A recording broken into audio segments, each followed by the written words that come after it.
तो जल्दी जल्दी चैट पे आ जाओ। आशीष, आप लोग आ जाए, चैट पे आ जाओ जल्दी जल्दी। आज का टॉपिक विकास, गुड मॉर्निंग। गुड।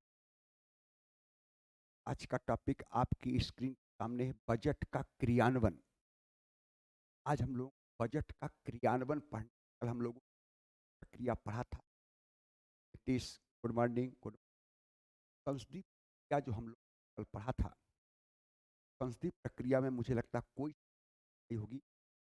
मैंने कल आप लोग पढ़ाया था कि the provisional collection of taxes act 1931 में प्रावधान किया गया कि जिस बजट पेश होगा ये 75 दिन के अंदर वित्त विधेयक पास होना अनिवार्य है। कन्फर्म हुआ। तो बजट कितने दिन के अंदर पास होना अनिवार्य थे? कई बार प्रीलिम्स में क्वेश्चन आया, ध्यान रखिए। 75 डेज, 75 दिन के अंदर बजट पास होना अनिवार्य बताया गया है, ठीक है ना। अब बजट पास होने के बाद उसका क्रियान्वयन किया जाता है। अब बजट का इंप्लीमेंटेशन होगा।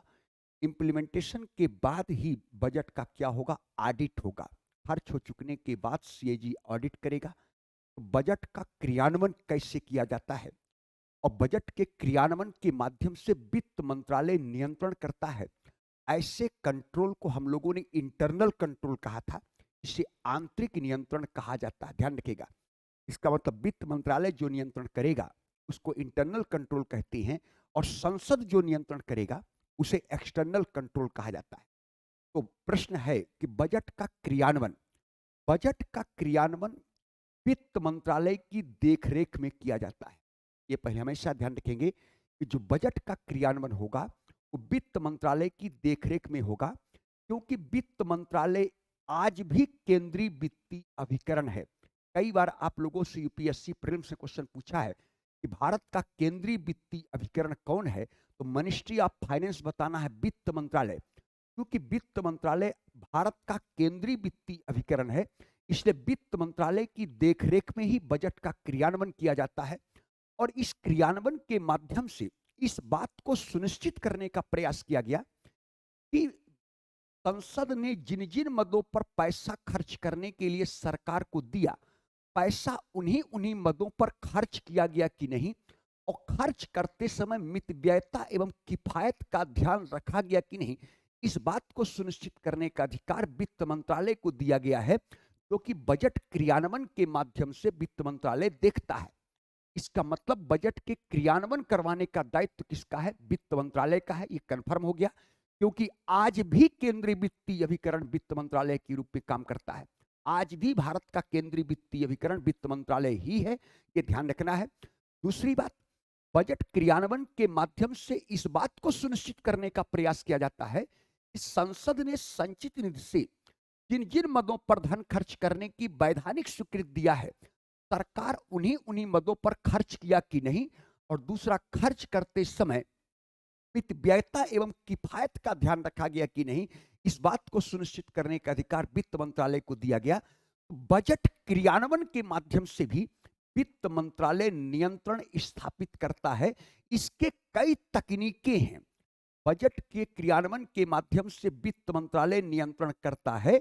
इस नियंत्रण के लिए कई प्रकार की तकनीकों का इस्तेमाल करता है। कौन? मिनिस्ट्री ऑफ फाइनेंस, वित्त मंत्रालय कई प्रकार की तकनीकों का इस्तेमाल करता है। उसमें से पहला तकनीक है पुनर्विनियोजन, पुनर्विनियोग या विनियोजन, रीएप्रोप्रिएशन।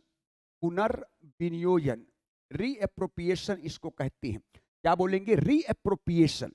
पुनर्विनियोग या पुनर्विनियोजन, अंग्रेजी में इसको रीएप्रोप्रिएशन कहते हैं। इसका मतलब हुआ कि जब हम लोग पैसा मिलता है, जब पैसा सेंक्शन होता है मंत्रालयों को, तो पैसा भी कई पार्ट में डिवाइड होता है। अनुदान मेन होता है, अनुदान आपको मिला, ग्रांट मिला। अब इसमें ग्रांट के बाद major head, minor head, sub head, detail sub head. Grant, major head, minor head, sub head, detail sub head, 5 हो गया। Grant, major head, minor head, sub head, detail sub head, ये 5 प्रकार के 5 पार्ट में पैसा divide होता है, जो कि प्राथमिकता के आधार पर पैसा खर्च करना है। जैसे मान लीजिए कि आप भी जब पैसा पाते हैं तो हर व्यक्ति अपने खर्च की प्राथमिकताएं तय करता है। ग्रांट का प्राथमिकताएं तय करना होगा कि किस किस प्राथमिकता के तहत मुझे पैसा खर्च करना है। तो इसको कितने पार्ट होंगे, तो बोलो 5 पार्ट होंगे। एक को कहते हैं grant, major head, minor head, sub head, detail sub head. अब यह क्या कहता है कि एक विस्तृत उपशीर्ष के राशि का हस्तांतरण, एक ही मंत्रालय के अंतर्गत कई डिपार्टमेंट होते हैं, एक मंत्रालय के अंतर्गत कई डिपार्टमेंट होते हैं, तो एक विस्तृत उपशीर्ष के राशि का हस्तांतरण किसी अन्य विस्तृत उपशीर्ष में किया जा सकता है। लेकिन राशि का ट्रांसफर एक ही मंत्रालय के अंतर्गत जब कई विभाग होते हैं तो एक विभाग से दूसरे विभाग में पैसा शिफ्ट किया जा सकता है, इसमें कहीं कोई सस्पेंस नहीं है। लेकिन शिफ्ट करने से पहले वित्त मंत्रालय या उसके द्वारा ऑथराइज्ड अधिकारी की अनुमति प्राप्त करना आवश्यक है। इसलिए हम लोग कहते हैं कि विनियोग विधेयक, एप्रोप्रिएशन बिल जहां एक विधायिकी प्रक्रिया है, वहीं रीएप्रोप्रिएशन एक कार्यकारी प्रक्रिया है। इसका मतलब एक मंत्रालय के अंतर्गत कई डिपार्टमेंट होते हैं और पैसा एक विभाग से दूसरे विभाग में शिफ्ट कर सकते हैं, लेकिन शिफ्ट करने से पहले वित्त मंत्रालय या उसके द्वारा डेलीगेटेड अथॉरिटी, उसके द्वारा डेलीगेटेड अथॉरिटी की पूर्व अनुमति का होना आवश्यक है। इसको हम लोग रीएप्रोप्रिएशन कहते हैं। तो एप्रोप्रिएशन एक विधायिकी प्रक्रिया है, वहीं रीएप्रोप्रिएशन एक कार्यकारी प्रक्रिया है। कई बार यूपीएससी प्रीलिम्स में क्वेश्चन पूछा है कि रीएप्रोप्रिएशन कौन सी प्रक्रिया है, तो बोलेंगे कार्यकारी प्रक्रिया है, क्योंकि वित्त मंत्रालय का नियंत्रण कार्यपालिका का नियंत्रण होगा, इंटरनल कंट्रोल होगा, और जो कार्य कार्यपालिका के द्वारा किया जाएगा उस प्रक्रिया को कार्यकारी प्रक्रिया के नाम से जाना जाएगा। कंफर्म हो गया? तो रीएप्रोप्रिएशन कंफर्म हुआ कि एक ही मंत्रालय के अंतर्गत कई सारे डिपार्टमेंट हैं, एक डिपार्टमेंट से पैसा दूसरे डिपार्टमेंट में शिफ्ट कर सकते हैं, दूसरे से तीसरे में शिफ्ट कर सकते हैं, लेकिन उसके लिए वित्त मंत्रालय या उसके द्वारा जो डेलीगेटेड अथॉरिटी है उसकी पूर्व अनुमति का होना आवश्यक है। बिना उसके पूर्व अनुमति के पैसा शिफ्ट नहीं हो सकता, इसलिए इसे रीएप्रोप्रिएशन कहते हैं। और रीएप्रोप्रिएशन एक कार्यकारी प्रक्रिया है, क्योंकि यह काम कार्यपालिका के द्वारा किया जा रहा है, इसलिए इस प्रक्रिया को कार्यकारी प्रक्रिया के नाम से जानेंगे। रीएप्रोप्रिएशन कौन सी प्रक्रिया है, तो बोलोगे कार्यकारी प्रक्रिया है। कौन सी प्रक्रिया? कार्यकारी प्रक्रिया। और कोई आपसे पूछे कि एप्रोप्रिएशन बिल कौन सी प्रक्रिया है, तो बोलना विधायिकी प्रक्रिया है। कंफर्म? तो जहां विनियोग विधेयक एक विधायिकी प्रक्रिया है, वहीं रीएप्रोप्रिएशन एक कार्यकारी प्रक्रिया के तहत काम करता है। तो वित्त मंत्रालय का नियंत्रण का पहला साधन रीएप्रोप्रिएशन के रूप में दिखाई देता है। जल्दी बोलो, बिल्कुल समझ में आ रहा है? सोनी, नीतीश, विकास, आशीष, मनोज, सभी लोगों को समझ में आ रहा है? दूसरा आता है पर ऑडिट। दूसरा आता है पर ऑडिट। पर ऑडिट। अब ये पर ऑडिट, ऑडिट सीएजी करता है। ऑडिट कौन करता है? सीएजी करता है। ऑडिट का काम सीएजी का है, और सीएजी वो ऑडिट करता है संसद के लिए, संसद की ओर से करता है, लेकिन ऑडिट करने वाला अधिकारी संसद का सदस्य नहीं है। क्या सीएजी संसद का सदस्य है? आप लोग बोलोगे सीएजी तो संसद का सदस्य नहीं है। इसलिए ऑडिट एक अर्ध विधायिकी प्रक्रिया है। ऑडिट एक अर्ध विधायिकी प्रक्रिया है, क्योंकि ऑडिट करने का काम किसको दिया गया? सीएजी को। सीएजी किसकी ओर से ऑडिट करता है? संसद की ओर से करता है, संसद के लिए करता है, लेकिन ऑडिट करने वाला अधिकारी संसद का सदस्य नहीं होता, इसलिए ऑडिट एक अर्ध विधायिकी प्रक्रिया है। अब पर ऑडिट का मतलब होता है किसी भी वस्तु या सेवा के अवसर प्राप्त कर सकते हैं। कोई भी मंत्रालय, कोई भी विभाग किसी वस्तु या सेवा का अवसर प्राप्त कर सकता है, लेकिन उससे पहले, वो अवसर प्राप्त करने से पहले वित्त मंत्रालय की पूर्व अनुमति का होना आवश्यक है। वित्त मंत्रालय की पूर्व अनुमति का होना आवश्यक है। इसका मतलब कोई भी वस्तु या सेवा के अवसर प्राप्त तभी होंगे जब वित्त मंत्रालय इसके लिए अनुमति देगा। इसका मतलब मान लीजिए कई बार आप लोग कहते हैं कि हमारा प्रमोशन रुका हुआ है। प्रमोशन आपका तब तक नहीं होगा जब तक वित्त मंत्रालय अपना अप्रूवल नहीं देगा, क्योंकि जब प्रमोशन होगा तो आपके बेसिक पे में बदलाव होगा, सैलरी बढ़ेगा, और वो सैलरी यानी पैसे की आपूर्ति वित्त मंत्रालय करेगा। तो अगर हमारे पास पैसा नहीं है तो मैं आपका प्रमोशन नहीं दे सकता। इसका मतलब किसी भी वस्तु या सेवा के अवसर प्राप्त किया जा सकता है, लेकिन उसके पहले वित्त मंत्रालय या उसके द्वारा प्रत्यायोजित सत्ता की पूर्व अनुमति का होना आवश्यक है। इसलिए जहां ऑडिट एक अर्ध विधायी की प्रक्रिया है, वहीं पर ऑडिट एक कार्यकारी प्रक्रिया के रूप में देखा जाता है। तो दूसरा नियंत्रण का साधन है पर ऑडिट। कंफर्म हुआ? दूसरा क्या बोलेंगे? पर ऑडिट बोलेंगे। पर ऑडिट के माध्यम से भी वित्त मंत्रालय नियंत्रण करता है। जल्दी बोलो, बिल्कुल समझ में आ रहा होगा सभी लोगों को? तो नहीं, कोई दिक्कत नहीं हो रहा ना? कोई समझने में दिक्कत तो नहीं हो रहा? इसको हम लोग पर ऑडिट कहते हैं। तीसरा आता है प्रभाजन या विभाजन। प्रभाजन या विभाजन, इसके माध्यम से भी पैसा इसके माध्यम से वित्त मंत्रालय नियंत्रण करता। प्रभाजन या विभाजन क्या है, ये समझना है। मान लीजिए एक उदाहरण मैं आपको दे रहा हूं। मान लीजिए कि मिनिस्ट्री ऑफ इंटरनल अफेयर्स या home affairs, ministry of home affairs को 2000, एक उदाहरण मैं दे रहा हूं, 2024-25 के वित्तीय वर्ष में मान लीजिए उसको 30,000 करोड़ रुपए राशि सेंक्शन हुआ। गृह मंत्रालय को 2024-25 के वित्तीय वर्ष में 30,000 करोड़ रुपए राशि सेंक्शन हुआ।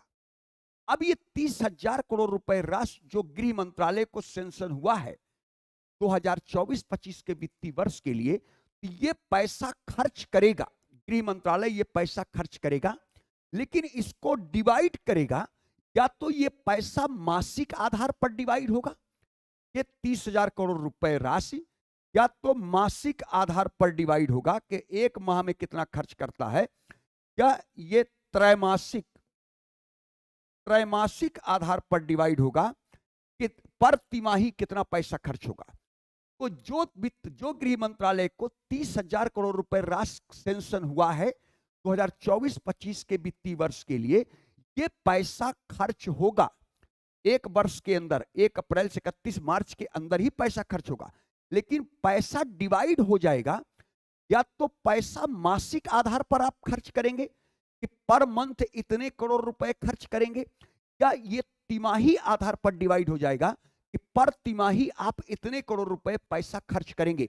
इसका मतलब जो पैसा सेंक्शन होता है खर्च करने के लिए, वो मासिक या त्रैमासिक आधार पर पैसा खर्च किया जाता है। ध्यान रखना है, पैसा खर्च किया जाएगा या तो मासिक आधार पर या तिमाही आधार पर, प्रति तिमाही इतने करोड़ रुपए पैसा खर्च होगा। इसको हम लोग कहते प्रभाजन या विभाजन। कंफर्म हुआ? इसको क्या बोलेंगे? प्रभाजन या विभाजन बोलेंगे। इसका मतलब जो पैसा सेंक्शन हुआ है वो पैसा खर्च करना है एक वर्ष के अंदर, जो कि 1 अप्रैल से 31 मार्च तक है, लेकिन ये पैसा या तो मासिक आधार पर डिवाइड होगा या तो ये तिमाही आधार पर डिवाइड हो जाएगा और उसको खर्च के योग्य बनाया जाएगा। आप लोग सभी लोग जानते हैं कि प्रत्येक जिले में आरबीआई के एक रिप्रेजेंटेटिव के रूप में लीड बैंक होता है। प्रत्येक जिले में एक आरबीआई के रिप्रेजेंटेटिव के रूप में ट्रेजरी के रूप में काम करता है। किसी जिले में ट्रेजरी होगा तो कोई छोटा जिला होगा तो सब ट्रेजरी होगा, और ट्रेजरी या सब ट्रेजरी ऑफिस आप लोग सुना होगा होता है, ये आरबीआई के नियंत्रण में काम करता है। पैसा, चूंकि पैसा जाएगा आरबीआई से, तो पैसा आरबीआई तो सब लोग जाएंगे नहीं लेने, ये ट्रेजरी या सब ट्रेजरी ऑफिस में जाएंगे। अब मान लीजिए कि 30,000 करोड़ रुपए राशि है, तो एक मंथ में कितना आएगा? 12,500 करोड़ रुपए। सॉरी, एक माह में एक वर्ष में एक महीने में कितना आएगा? 2,500 करोड़ रुपए आएगा। तो 2,500 करोड़ रुपए के 2,500 करोड़ रुपए जो आएगा एक माह का खर्च, ये ट्रेजरी ऑफिस में जाकर के आपको बताना है। ट्रेजरी ऑफिस एक फॉर्म देगा, उस फॉर्म में 1 अप्रैल से 30 अप्रैल तक किन किन मदों पर पैसा खर्च करना है 2,500 करोड़ रुपए राशि, ये आपको भर करके फॉर्म जमा करना है ट्रेजरी ऑफिस में। ट्रेजरी ऑफिस सेंशन कर दिया तो आप 2,500 करोड़ रुपए राशि पैसा खर्च करेंगे। जब अगले महीना जाएंगे 2,500 करोड़ रुपए निकालने के लिए, तो ट्रेजरी ऑफिस आपको दो फॉर्म देगा। एक पिछले महीने किन किन मदों पर पैसा खर्च हो चुका उसको बताना है, और अगले महीने किन किन मदों पर पैसा खर्च करना है यह भी बताना है। इसका मतलब पहले महीने फॉर्म ट्रेजरी ऑफिस एक देगा, बाकी अगले महीने से फॉर्म वो दो देगा। पहला, पिछले महीने आपने जिन जिन मदों पर पैसा खर्च करने के लिए लिया था, खर्च हुआ कि नहीं ये बताइए, और अगले महीने किन किन मदों पर पैसा खर्च करना है ये बताइए। इसके बाद ट्रेजरी ऑफिस जब सेंशन कर देगा तो वो पैसा बैंक से निकल जाएगा। समझ में आया? तो पैसा सेंशन होता है, ऐसा नहीं कि गृह मंत्री अपनी जेब में डालकर चलता है। वो पैसा इस रूप में जाता है कि ये पैसा मासिक या त्रैमासिक आधार पर डिवाइड होगा। प्रत्येक माह पैसा खर्च करेंगे या हर तिमाही पैसा खर्च करेंगे, लेकिन पैसा खर्च करने के लिए आपको कहां जाना पड़ेगा? Treasury office. ट्रेजरी ऑफिस में आपको फॉर्म मिलेगा, उस फॉर्म में बताना होगा कि इस महीने मैं किन किन मदों पर पैसा खर्च कर रहा हूं, 2,500 करोड़ रुपए राशि। इसके बाद दूसरे महीने के लिए जब जाएंगे तो वो ट्रेजरी ऑफिस आपको दो फॉर्म देगा। एक, पिछले महीने किन किन मदों पर पैसा खर्च हुआ कि नहीं, और अगले महीना किन किन मदों पर पैसा खर्च करना है। इस आधार पर वित्त मंत्रालय नियंत्रण स्थापित करता है। इसको प्रभाजन या विभाजन के नाम से जाना जाता है। क्या बोलेंगे? प्रभाजन या विभाजन के नाम से जाना जाएगा। जल्दी बोलो। बिल्कुल क्लियर हुआ? ये पॉइंट समझ में आया? प्रभाजन या विभाजन क्या होता है, इसमें कहीं कोई सस्पेंस तो नहीं है ना? तो एक नियंत्रण का माध्यम प्रभाजन या विभाजन भी है। चौथा नियंत्रण का माध्यम होता है, इसको हम लोग फ्लैट कट कहते हैं। क्या बोलेंगे? Flat cut. बोलेंगे फ्लैट कट। चौथा नियंत्रण का साधन है फ्लैट कट। चौथा जो नियंत्रण का साधन होगा उसको क्या बोलेंगे? फ्लैट कट बोलेंगे। अब ये फ्लैट कट क्या होता है? आप लोग सभी लोग जानते हैं कि जो ये पैसा सेंशन हुआ है, ये पैसा 1 अप्रैल से खर्च करना है और 31 मार्च को सायंकाल 12 बजे तक पैसा खर्च करेंगे। अगर पैसा 31 मार्च को सायंकाल 12 बजे तक खर्च नहीं हो पाएगा, ये पैसा संचित निधि में पुनः वापस चला जाएगा। इसको आप लोग रूल ऑफ लैप्स कहते हैं। तो पैसा तो आपको खर्च करना ही है, लेकिन वित्त मंत्रालय समय समय पर अन्य मंत्रालयों को दिशा निर्देश देता है कि पैसा ठीक से खर्च करना है, ध्यान से पैसा खर्च करना है, पैसे का अपव्यय नहीं करना है, पैसे को मितव्ययिता के साथ खर्च करना है। इसके लिए वित्त मंत्रालय समय समय पर अन्य मंत्रालयों को दिशा निर्देश जारी करता है। इसे फ्लैट कट कहते हैं। जैसे मान लीजिए कि आप ही के गार्जियन, आपके गार्जियन जब पैसा आपको देते हैं तो ये बोलते हैं कि पैसा को ध्यान से खर्च करना है, मितव्ययी तरीके से खर्च करना है। ये गार्जियन का गाइडलाइन होता है। इसी प्रकार देश के राजकोष का संरक्षक है वित्त मंत्रालय। वित्त मंत्रालय समय समय पर अन्य मंत्रालयों को गाइडलाइन देता है कि पैसा ध्यान से खर्च करना है, मितव्ययी होकर पैसा खर्च करना है। इसके लिए वित्त मंत्रालय समय समय पर दिशा निर्देश देता है। इसी को हम लोग फ्लैट कट कहते हैं। लेकिन पैसा आपको खर्च करना है एक वर्ष के अंदर, 31 मार्च तक पैसा खर्च कर लेना है। अगर पैसा खर्च नहीं कर पाएंगे तो वो पैसा संचित निधि में पुनः वापस चला जाएगा रूल ऑफ लैप्स के तहत। तो पैसा तो खर्च करना ही करना है, लेकिन खर्च करने के दौरान वित्त मंत्रालय समय समय पर जो गाइडलाइन देता है उसका उद्देश्य ये है कि आपको पैसा मितव्ययी तरीके से खर्च करना है, संभाल के पैसा खर्च करना है, सोच समझ कर पैसा खर्च करना है, अपव्ययी होकर के पैसा बर्बाद नहीं करना है। इसके लिए वित्त मंत्रालय का समय समय पर दिशा निर्देश होता है। इसको हम लोग कहते हैं फ्लैट कट। क्या बोलेंगे? फ्लैट कट इसको बोला जाएगा। इसका मतलब कि वित्त मंत्रालय बजट के क्रियान्वयन के माध्यम से 4 तरीके से नियंत्रण करता है। तो किन किन माध्यमों से वित्त मंत्रालय का नियंत्रण है? तो ध्यान रखेंगे 4 प्रकार।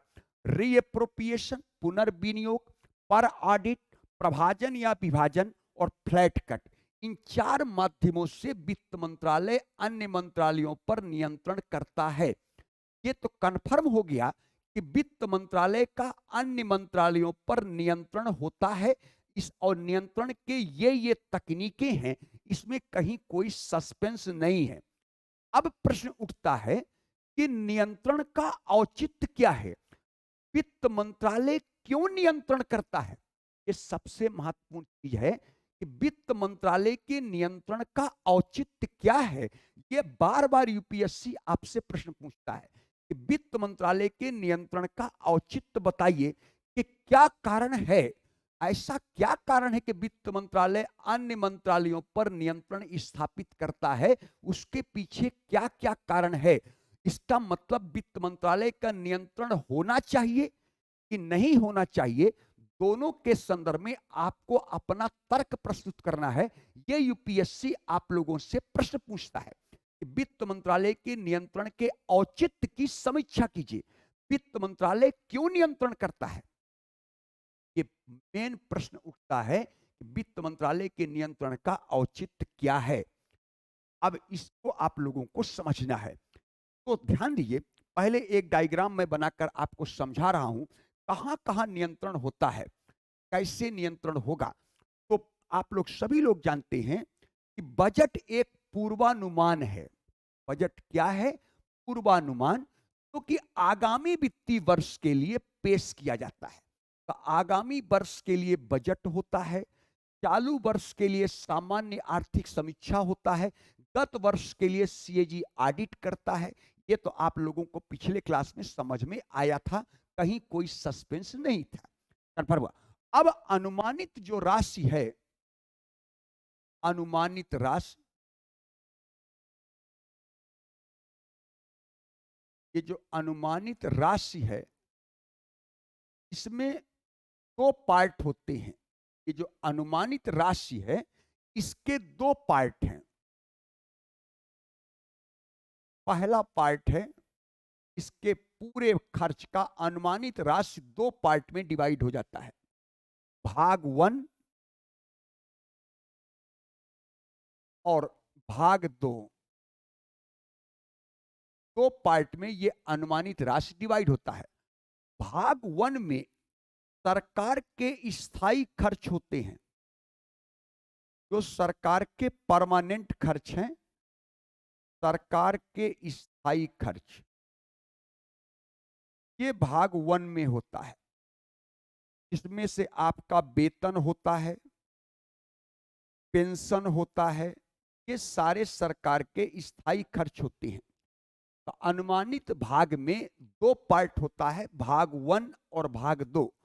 भाग 1 में उस प्रकार के खर्च होते हैं जो सरकार के स्थायी खर्च हैं, और सरकार के स्थायी खर्च में सैलरी आता है, सरकार के स्थायी खर्च में पेंशन आता है।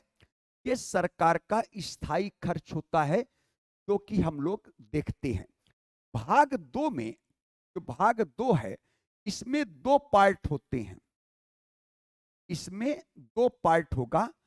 एक वो खर्च होगा जो सरकार के अस्थायी खर्च है, यानी कभी घटता है बढ़ता है, तो उस प्रकार के खर्च जो परिवर्तनशील हैं। सरकार के उस प्रकार के खर्च जो परिवर्तनशील हैं, कभी घटता है कभी बढ़ता है, कभी ये खर्च बढ़ जाता है कभी खर्च घट जाता है। कई बार आप लोग देखते होंगे कि इस महीने ज्यादा खर्च हो गया तो अगले महीने कम खर्च हो गया।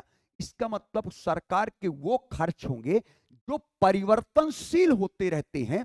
इसका मतलब कम या ज्यादा हो सकता है। तो उस प्रकार के खर्च, उस प्रकार के खर्च खर्च जो कि परिवर्तनशील होता है,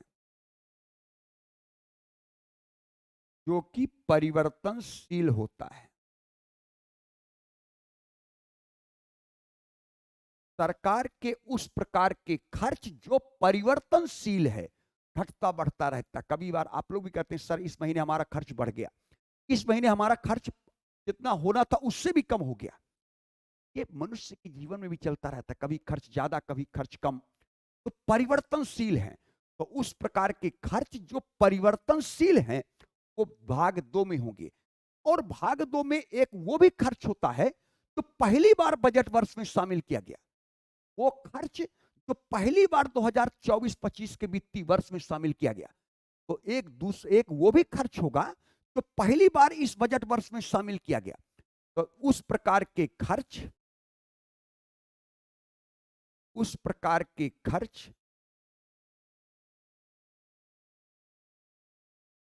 जो कि पहली बार वित्तीय वर्ष में शामिल किया गया,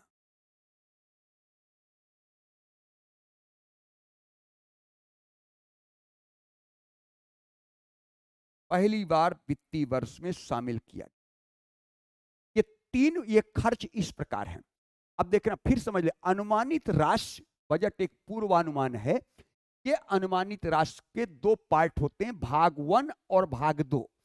भाग 1 में उस प्रकार के खर्च होंगे जो सरकार के स्थायी खर्च होते हैं, उसमें कोई घटोत्तरी बढ़ोतरी नहीं होता है, जैसे वेतन है, पेंशन है, भत्ता है, ये सारे सरकार के स्थायी खर्च है। भाग 2 में दो पार्ट हैं, एक उस प्रकार के खर्च जो परिवर्तनशील हैं, घटता बढ़ता रहता है, और एक उस प्रकार के खर्च हैं जो पहली बार इस बजट वर्ष में शामिल किया गया। जैसे यूपीएससी ने वैकेंसी निकाला, तो यूपीएससी 2024-25 का वैकेंसी निकाला है।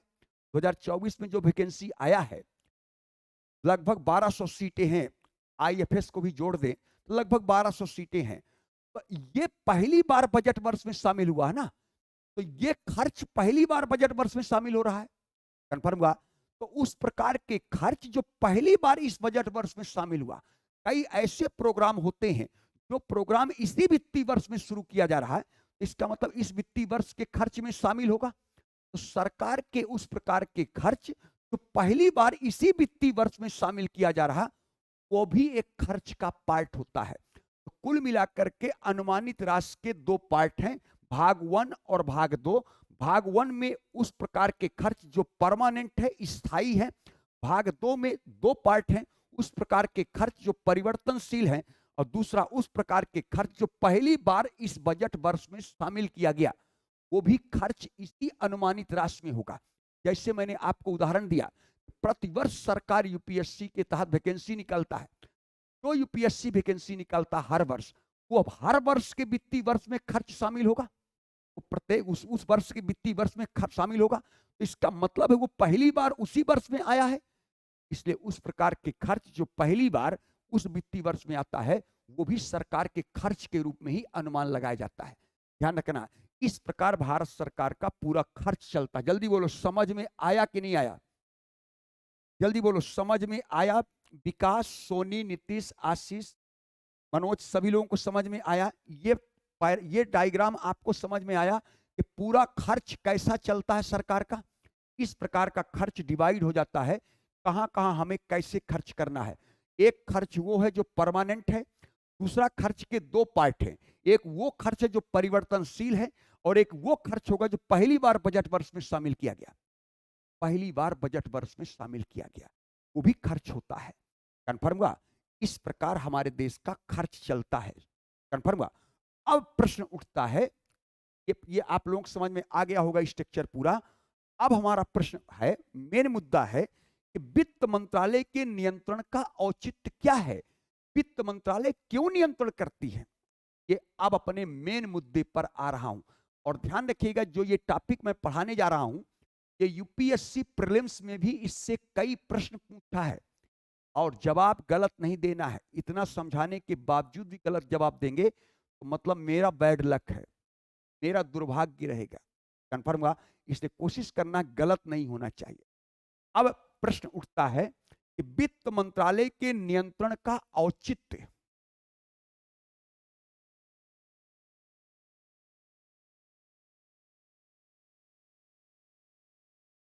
वित्त मंत्रालय के नियंत्रण का औचित्य, नियंत्रण का औचित्य।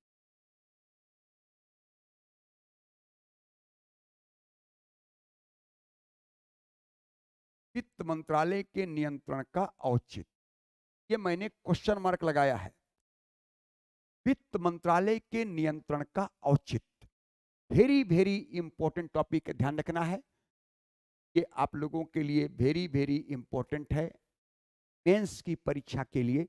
लेकिन इससे कई बार आप लोगों से प्रीलिम्स में भी जीएस में प्रश्न पूछा जाता है, यानी जीएस में पूछा जाता है यूपीएससी प्रीलिम्स में। अब प्रश्न उठता है नियंत्रण का औचित्य क्या है, वित्त मंत्रालय के नियंत्रण का औचित्य क्या है। अब मेन है कि क्या नियंत्रण होना चाहिए। यदि आप कहते हैं कि हाँ नियंत्रण होना चाहिए वित्त मंत्रालय का, तो फिर इसके पक्ष में आपको तर्क देना पड़ेगा। और यदि आप कहते हैं कि इस प्रकार का नियंत्रण नहीं होना चाहिए, इसके विपक्ष में तर्क देंगे। तो पहला हेडिंग है ए कि वित्त मंत्रालय का नियंत्रण होना चाहिए। वित्त मंत्रालय का नियंत्रण होना चाहिए।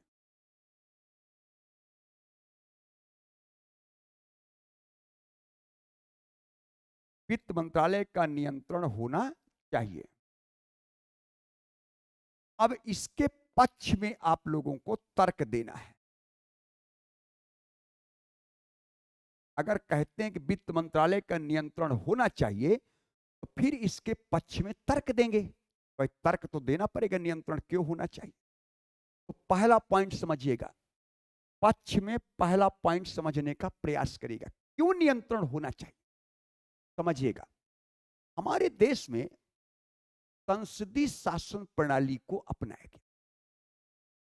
भारत में पार्लियामेंट्री सिस्टम है और संसदीय शासन प्रणाली वाले देशों में मंत्रि परिषद सामूहिक रूप से लोकसभा के प्रति उत्तरदायी है।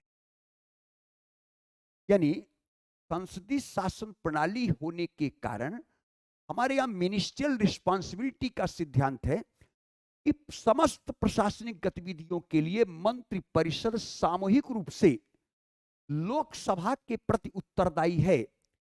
इसका मतलब सामूहिक उत्तरदायित्व किसका होना चाहिए, मंत्रि परिषद का।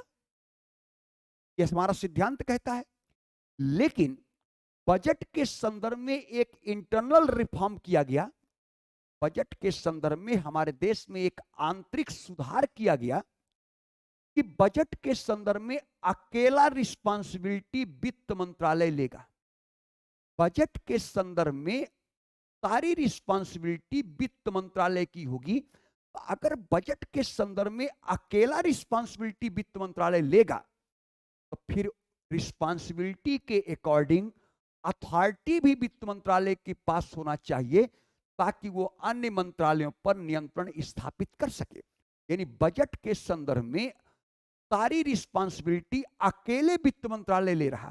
तो अगर वित्त मंत्रालय बजट के संदर्भ में अल्टीमेट रिस्पांसिबल है, तो फिर ऐसी स्थिति में आप बोलोगे कि रिस्पांसिबिलिटी के अकॉर्डिंग अथॉरिटी भी वित्त मंत्रालय को होना चाहिए, ताकि वित्त मंत्रालय नियंत्रण करे। क्योंकि रिस्पांसिबिलिटी लेगा तो अथॉरिटी भी रखेगा, इसलिए वित्त मंत्रालय का नियंत्रण होना चाहिए।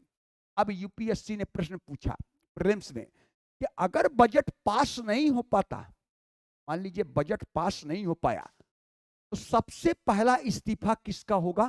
तो शायद उत्तर मिल गया होगा, पहला इस्तीफा वित्त मंत्री का होगा। अगर बजट नहीं पास करा पाया, पहले इस्तीफा पीएम नहीं देगा, सबसे पहला इस्तीफा वित्त मंत्री का होगा। क्योंकि बजट के संदर्भ में सारी रिस्पांसिबिलिटी वित्त मंत्रालय लिया है, तो रिस्पांसिबिलिटी के अकॉर्डिंग अथॉरिटी भी वित्त मंत्रालय ही रखेगा। इसलिए अगर बजट पास नहीं हो पाया, तो सबसे पहला इस्तीफा वित्त मंत्री का जाएगा। पहला पॉइंट समझ में आया।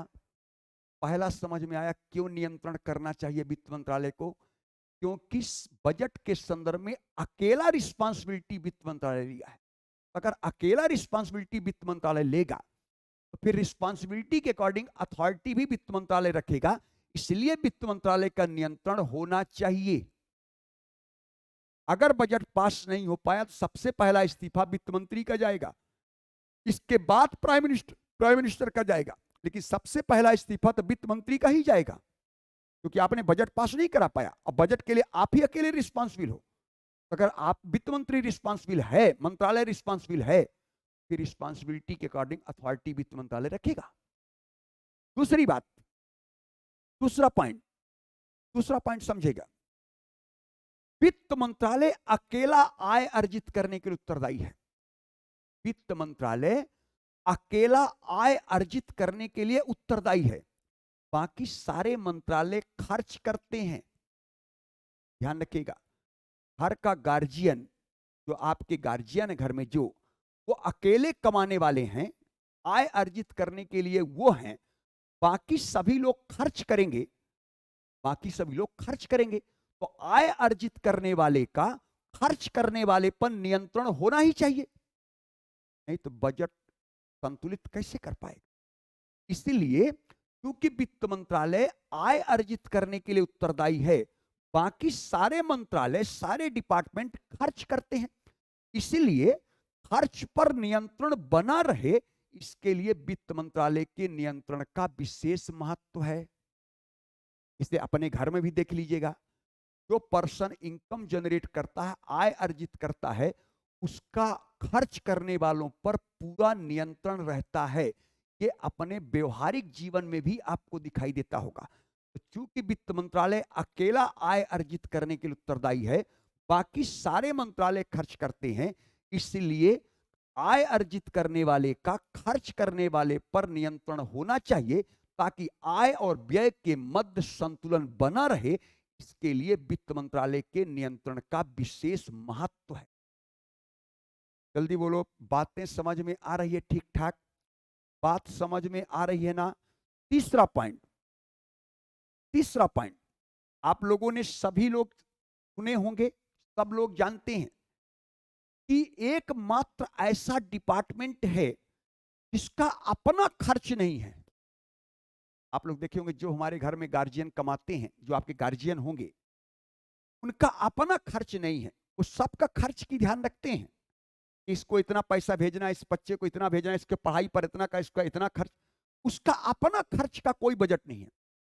इसका मतलब वित्त मंत्रालय स्वतः खर्च करने वाला मंत्रालय नहीं है, स्वतः उसका खर्च नहीं है वित्त मंत्रालय का। क्योंकि गार्जियन का खर्च नहीं होता, जो घर का मालिक होता, उसका अपना बजट नहीं बनता है, बाकी सब पर ध्यान देता है, उसका अपना बजट नहीं है। तो वित्त मंत्रालय स्वतः खर्च करने वाला मंत्रालय नहीं है। तो जब अन्य मंत्रालयों को राशि सेंशन करेगा, वो अधिक निष्पक्ष तरीके से राशियों का सेंशन करेगा कि हमारा अपना तो खर्च है नहीं, हमको राशि आवंटित करना है सबको, हमारा अपना नहीं है, तो हम अधिक निष्पक्षता के साथ राशि आवंटित करेंगे। इसलिए वित्त मंत्रालय का नियंत्रण होना चाहिए।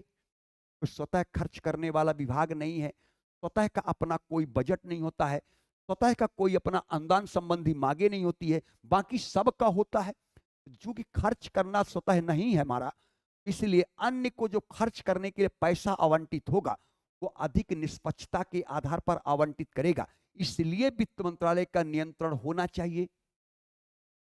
समझ में आया? तीसरा पॉइंट समझ में आया, क्योंकि स्वतः खर्च करने वाला मंत्रालय नहीं है। चौथी बात, वित्त मंत्रालय वित्तीय विषय वस्तु पर एक विशेषीकृत संस्था है। वित्त मंत्रालय वित्तीय विषय वस्तु पर एक विशेषीकृत संस्था है। अतः विभिन्न मंत्रालयों को उनकी वित्तीय आवश्यकताओं को ध्यान में रखकर राशि आवंटित करेगा। वित्त मंत्रालय वित्त के संदर्भ में एक विशेषीकृत प्रशासनिक अभिकरण ना, वो बजट के संदर्भ में, पैसे के संदर्भ में, आर्थिक क्षेत्र में वो एक्सपर्ट वहां लगे होते हैं। इसलिए इसको कितने पैसे की आवश्यकता है, वो अपनी विशेषज्ञ टीम के आधार पर आवंटित करेगा। इसलिए नियंत्रण होना चाहिए। विशेषीकृत संस्था है, विशेषीकृत अभिकरण है, विशेषीकृत प्रशासनिक अभिकरण है, कंफर्म हुआ। इस कारण वह वित्तीय आवश्यकताओं का विभिन्न मंत्रालयों के वित्तीय आवश्यकताओं पर अधिक वास्तविक परीक्षण करके राशि का आवंटन करेगा। भाई इनको इतना चाहिए, इनको इतना चाहिए, कोई कहता कि हमको इतना चाहिए, कोई कहता हमको इतना चाहिए। तो वित्त मंत्रालय की जो एक्सपर्ट टीम होगी वो बताएगी नहीं इनको इतना पैसा चाहिए, इनको इतना पैसा चाहिए। हर मंत्रालय चाहता कि हमको ज्यादा ज्यादा पैसा मिले, लेकिन आपके मांगने से ज्यादा पैसा नहीं मिलेगा ना, उसकी एक्सपर्ट टीम बताएगी ना किसको कितने पैसे की आवश्यकता है। कंफर्म हुआ? इसलिए नियंत्रण होना चाहिए। कंफर्म हुआ? चौथी बात, वित्त मंत्रालय का नियंत्रण इसलिए होना चाहिए ताकि अन्य मंत्रालयों के बीच जो डिस्प्यूट होता है वो डिस्प्यूट को कम करे। इसका मतलब प्रभावी समन्वय को प्राप्त करने के लिए विभिन्न विभागों के बीच प्रभावी समन्वय को प्राप्त करने के लिए वित्त मंत्रालय का नियंत्रण होना चाहिए।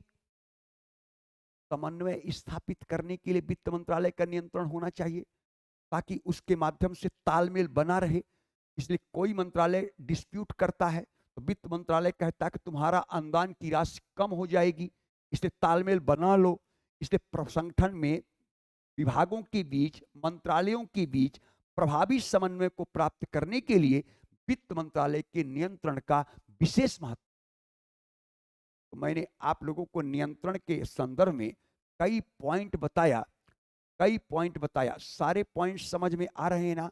पहला मैंने बताया कि वित्त मंत्रालय बजट के संदर्भ में अकेला उत्तरदायित्व लिया है। तो अगर संपूर्ण बजट के संदर्भ में अकेला रिस्पांसिबिलिटी वित्त मंत्रालय लेगा तो रिस्पांसिबिलिटी के अकॉर्डिंग अथॉरिटी भी वित्त मंत्रालय रखेगा, इसलिए नियंत्रण होना चाहिए। दूसरा मैंने कहा कि वित्त मंत्रालय अकेला आय अर्जित करने के लिए उत्तरदायी है, बाकी सारे मंत्रालय खर्च करते हैं, इसलिए आय और व्यय के मध्य संतुलन बना रहे, इसके लिए वित्त मंत्रालय का नियंत्रण होना चाहिए। तीसरा मैंने कहा कि वित्त मंत्रालय एकमात्र डिपार्टमेंट है इसका अपना स्वतः का बजट नहीं होता, इसका अपना स्वतः का खर्च नहीं है। वो अन्य डिपार्टमेंट को, अन्य मंत्रालयों को जो राशि का आवंटन करेगा वो अधिक निष्पक्षता के आधार पर करेगा। चौथी बात मैंने कहा कि वित्त मंत्रालय एक विशेषीकृत प्रशासनिक संस्था है, इसलिए जो राशि का आवंटन करेगा वो विशेषज्ञता के आधार पर करेगा कि भाई जिसको जैसी आवश्यकता उसके अकॉर्डिंग उसको पैसा दिया जाए। कन्फर्म हुआ? पांचवा मैंने बताया कि विभिन्न मंत्रालयों के बीच कॉन्फ्लिक्ट होता है, इसलिए वित्त मंत्रालय इन मंत्रालयों के बीच, इन विभागों के बीच प्रभावी समन्वय को स्थापित करने का काम करता है। तो प्रभावी समन्वय को स्थापित करने के लिए वित्त मंत्रालय का नियंत्रण होना चाहिए। ये सारे तर्क मैंने आपको वित्त मंत्रालय के नियंत्रण के पक्ष में दिया है कि वित्त मंत्रालय का नियंत्रण होना चाहिए। क्लियर हुआ? जल्दी बोलो, क्लियर हुआ सभी लोगों को? कहीं कोई कंफ्यूजन तो नहीं है ना? जल्दी बोलो, सारे पॉइंट समझ में आ रहे हैं? तो ये मैंने आप लोगों को कुछ पॉइंट बताया, पक्ष में तर्क है कि वित्त मंत्रालय का नियंत्रण होना चाहिए, ये पक्ष में आप लोगों का तर्क गया है। बिल्कुल क्लियर? अब आता है कि विपक्ष में तर्क देना पड़ेगा कि भाई नियंत्रण नहीं होना चाहिए, नियंत्रण नहीं होना चाहिए। अब बी नंबर है, दूसरा हेडिंग होगा बी नंबर, नियंत्रण नहीं होना चाहिए।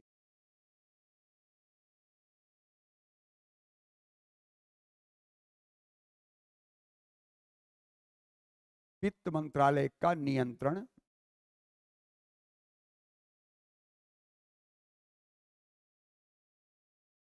नहीं होना चाहिए, नहीं होना चाहिए। अब इस पर आप लोगों को तर्क देना है, भाई क्यों नियंत्रण नहीं होना चाहिए, इस पर भी तर्क देना पड़ेगा। वित्त मंत्रालय का नियंत्रण नहीं होना चाहिए, अब आप लोगों को इस पर तर्क देना है।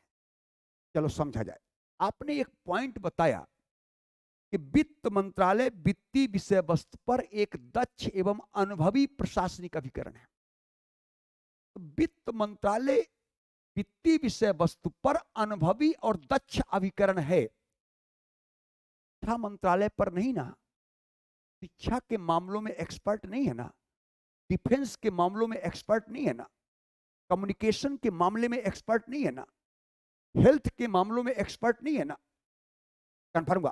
भाई वित्त मंत्रालय विशेषीकृत मंत्रालय है, किस में? वित्तीय विषय वस्तु पर। क्या वो कम्युनिकेशन के संदर्भ में एक्सपर्ट है? क्या वो हेल्थ के संदर्भ में एक्सपर्ट है? क्या वो एजुकेशन के संदर्भ में एक्सपर्ट है? क्या वो डिफेंस एक्सपर्ट है? ऐसा तो नहीं है। इसका मतलब है कि आप वित्तीय विषय वस्तु पर विशेषज्ञ हैं, अन्य मामलों पर तो विशेषज्ञ नहीं है। इस बात की क्या गारंटी है कि आपने विशेषज्ञता के आधार पर राशि का आवंटन करवाया है? क्योंकि विशेषज्ञ किसी एक क्षेत्र में है, हर क्षेत्र में वित्त मंत्रालय विशेषज्ञ तो नहीं है। इसलिए नियंत्रण नहीं होना चाहिए, क्योंकि आप एक पहलू के एक्सपर्ट हैं, सारे पहलू के जानकार तो आप है नहीं। कम्युनिकेशन में भी एक्सपर्ट हैं, सिविल एविएशन में भी एक्सपर्ट हैं, डिफेंस के भी एक्सपर्ट हैं, एजुकेशन के भी एक्सपर्ट हैं, रूरल डेवलपमेंट के भी एक्सपर्ट हैं, अर्बन डेवलपमेंट के भी एक्सपर्ट हैं, हेल्थ के भी एक्सपर्ट हैं। आप सभी चीजों के विशेषज्ञ तो है नहीं। इसे इस बात की क्या गारंटी, क्या गारंटी इस बात की कि विशेषज्ञता के आधार पर राशि का आवंटन हुआ है? इसका इसलिए नियंत्रण नहीं होना चाहिए, नियंत्रण बिल्कुल नहीं होना चाहिए। कोई गारंटी नहीं कि आपने तकनीकी वास्तविकताओं को ध्यान में रख करके पैसा आवंटित किया है। कोई भी एक्सपर्ट एक पहलू को हो सकता है, सारे पहलू का एक्सपर्ट नहीं हो सकता है। वित्त मंत्रालय वित्तीय विषय वस्तु का विशेषज्ञ है, इससे इस बात की कोई गारंटी नहीं है कि आपने तकनीकी वास्तविकताओं को ध्यान में रखकर पैसे आवंटित करवाया है। पहला तर्क, इसलिए नियंत्रण नहीं होना चाहिए।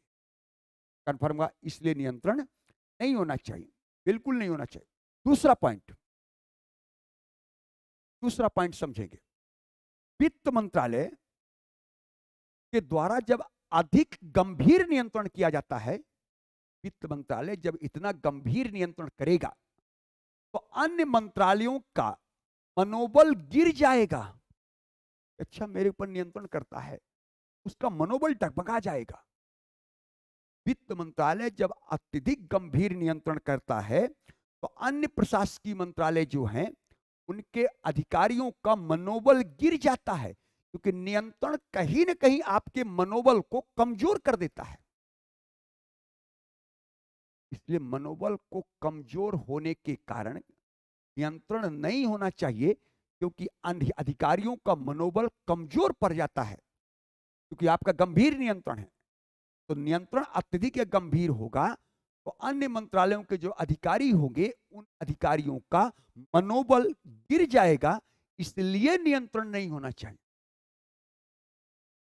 समझ में आया? दूसरा नियंत्रण क्यों नहीं होना चाहिए? क्योंकि इनका मनोबल कमजोर हो सकता है। तीसरा पॉइंट समझेंगे। वित्त मंत्रालय का नियंत्रण इसलिए नहीं होना चाहिए, समझिएगा, इसलिए नहीं होना चाहिए कि मान लीजिए किसी मंत्रालय में कोई परियोजना चल रहा है, किसी मंत्रालय के द्वारा कोई परियोजना संचालित हो रहा है। जैसे प्रधानमंत्री ने नमामि गंगे परियोजना शुरू किया, उस समय जल संसाधन मंत्री उमा भारती थी। जब गंगा नमामि गंगे परियोजना शुरू किया, यानी गंगा की सफाई के लिए परियोजना शुरू किया, उसके लिए राशि आवंटित करेगा वित्त मंत्रालय, और राशि आवंटित करने में विलंब हो गया तो परियोजना में विलंब होगा। राशियों को आवंटित करने में अगर हम विलंब करेंगे तो आप परियोजना को विलंब करेंगे। जब कोई परियोजना में विलंब होता है उसकी सारी रिस्पांसिबिलिटी संबंधित मंत्री लेता है। परियोजना में अगर कोई विलंब होता है तो उसकी सारी रिस्पांसिबिलिटी संबंधित मंत्री लेगा, और पैसे का कारण विलंब हुआ है तो रिस्पांसिबिलिटी अगर मंत्री लेगा तो अथॉरिटी भी मंत्री के पास होना चाहिए। तो वित्त मंत्रालय क्यों नियंत्रण करेगा? अगर वित्त मंत्रालय परियोजना के विलंब की रिस्पांसिबिलिटी ले तो फिर वित्त मंत्रालय को नियंत्रण करना चाहिए। लेकिन आपने राशियों को आवंटन करने में विलंब किया, राशि आवंटित करने में विलंब होगा तो परियोजना में विलंब होगा, परियोजना में विलंब होगा तो उसकी रिस्पांसिबिलिटी संबंधित मंत्री लेगा। परियोजना में विलंब की जिम्मेदारी संबंधित मंत्री लेगा और नियंत्रण वित्त मंत्रालय रखेगा। इसका मतलब नियंत्रण नहीं होना चाहिए, नियंत्रण नहीं होना चाहिए। आ रही बात समझ में?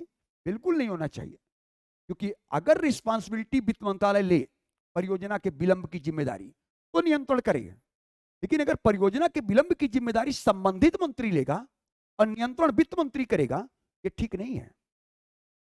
इसलिए वित्त मंत्रालय का नियंत्रण नहीं होना चाहिए, क्योंकि विलंब की जिम्मेदारी नहीं लेंगे आप, विलंब की जिम्मेदारी संबंधित मंत्री को देंगे और संबंधित मंत्री को रिजाइन करना पड़ता है या प्राइम मिनिस्टर हटा देता है। नमामि गंगे परियोजना उमा भारती से लेकर के नितिन गडकरी को दे दिया गया, क्योंकि परियोजना में विलंब हो रहा था। अब विलंब क्यों हो रहा? राशि के आवंटन में विलंब हुआ। जब राशि के आवंटन विलंब किसने किया? वित्त मंत्रालय ने किया। तो रिस्पॉन्सिबिलिटी किसको लेना चाहिए? वित्त मंत्रालय को। लेकिन रिस्पॉन्सिबिलिटी किसको दे दिया? संबंधित मंत्रालय को। उसको रिजाइन करना पड़ा या मंत्रालय से हटा दिया गया। कि नियंत्रण क्यों करेगा भाई? इसलिए नियंत्रण नहीं होना चाहिए। समझ में आया? समझ में आया कि नहीं आ रहा? ठीक है। चौथी बात, आप लोग ये देखें, यहां पर आप लोग देखिएगा तो हमारे यहां वित्त मंत्री कैबिनेट स्तर का मंत्री है, गृह मंत्री कैबिनेट स्तर का मंत्री है, रक्षा मंत्री कैबिनेट स्तर का मंत्री है, रेल मंत्री कैबिनेट स्तर का मंत्री है। सारे कैबिनेट स्तर के मंत्री हैं। अगर इन सब कैबिनेट स्तर के मंत्री हैं तो इनके बीच रिलेशन तो हॉरिजेंटल है। सारे कैबिनेट स्तर के मंत्री हैं तो इनके बीच रिलेशन कैसा? हॉरिजेंटल। लेकिन वित्त मंत्रालय का नियंत्रण इतना अधिक होता है कि लगता है कि वित्त मंत्री और गृह मंत्री के बीच का संबंध वर्टिकल का है। रिलेशन वर्टिकल का हो गया, अधिकारी अधीनस्थ का हो गया।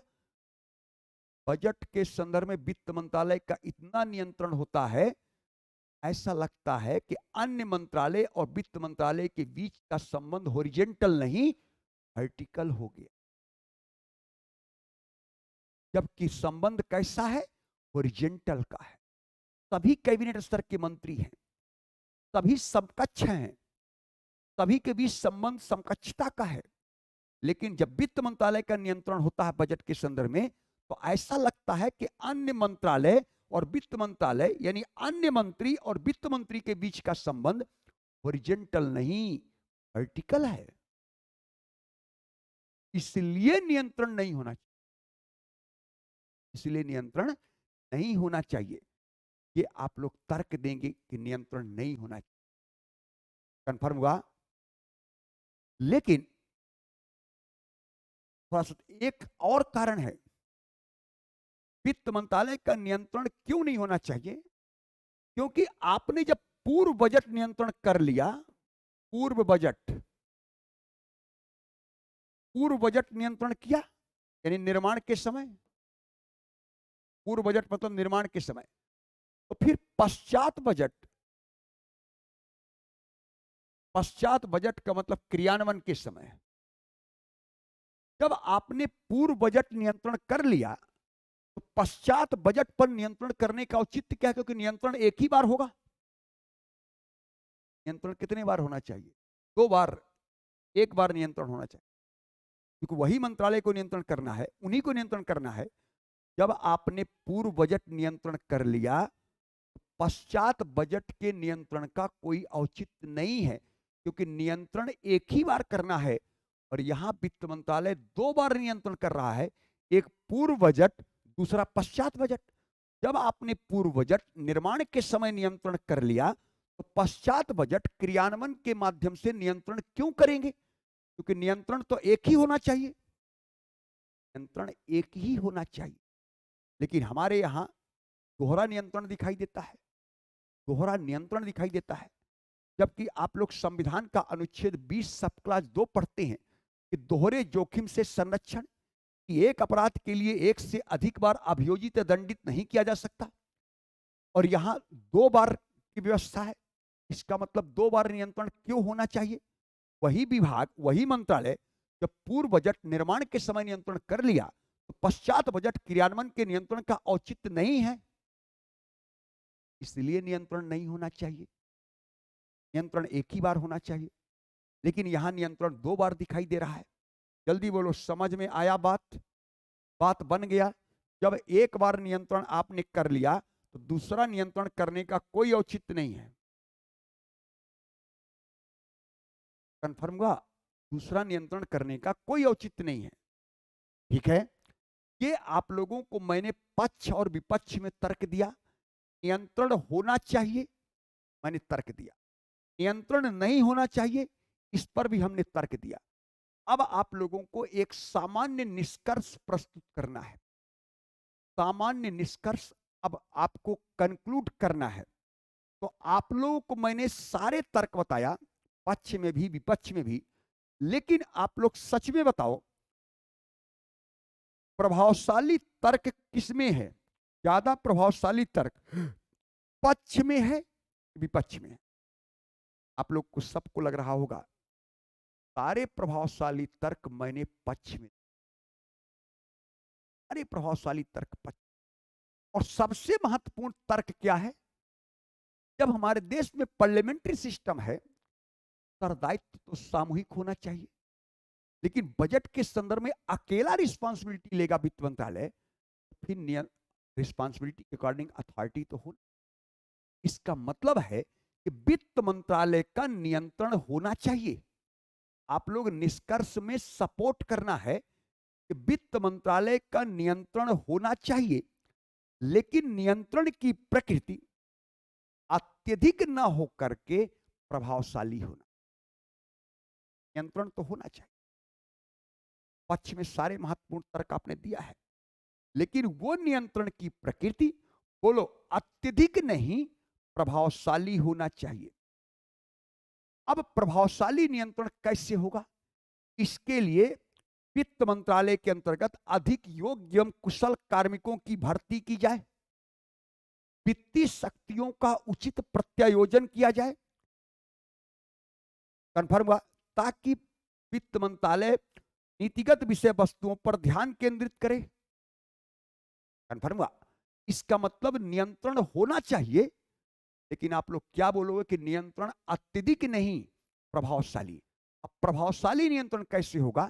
वित्त मंत्रालय के अंतर्गत अधिक योग्य एवं कुशल कार्मिकों की भर्ती किया जाए, वित्तीय शक्तियों का उचित प्रत्यायोजन उपयुक्त स्तर पर किया जाए।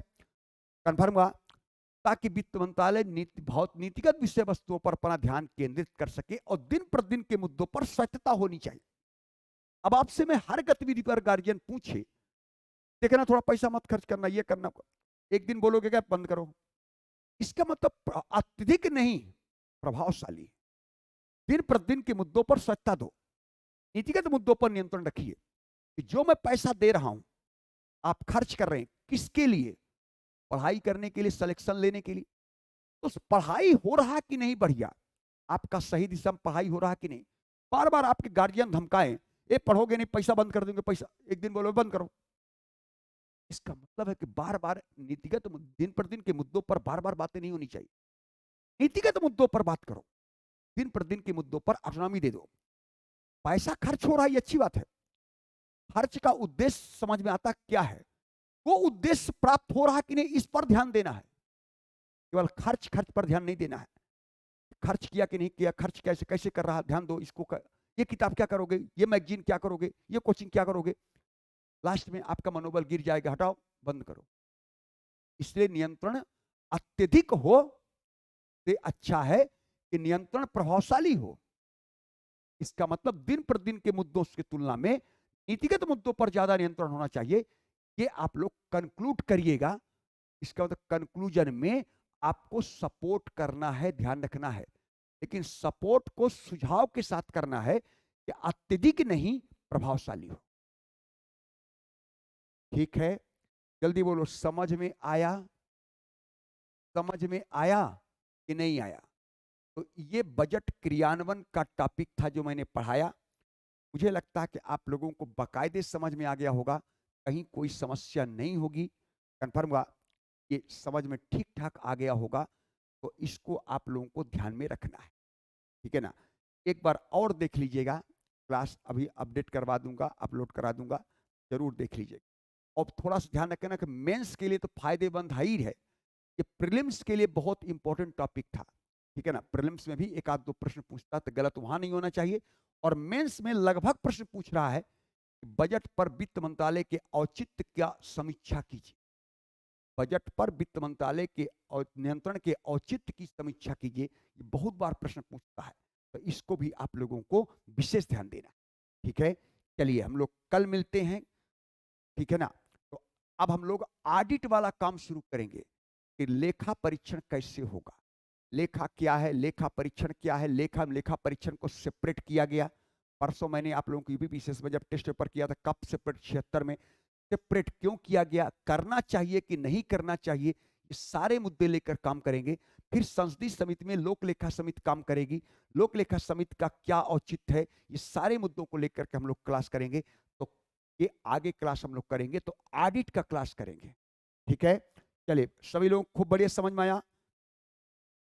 आशीष जी समझ में आ गया, सब मनोज, नीतीश, विकास, सोनी, सभी लोगों को समझ में आ गया ना। तो नेक्स्ट क्लास हम लोग फिर मिलेंगे तो ऑडिट के साथ शुरू करेंगे। कंफर्म हुआ? चलिए बहुत बहुत धन्यवाद आप सभी लोगों का।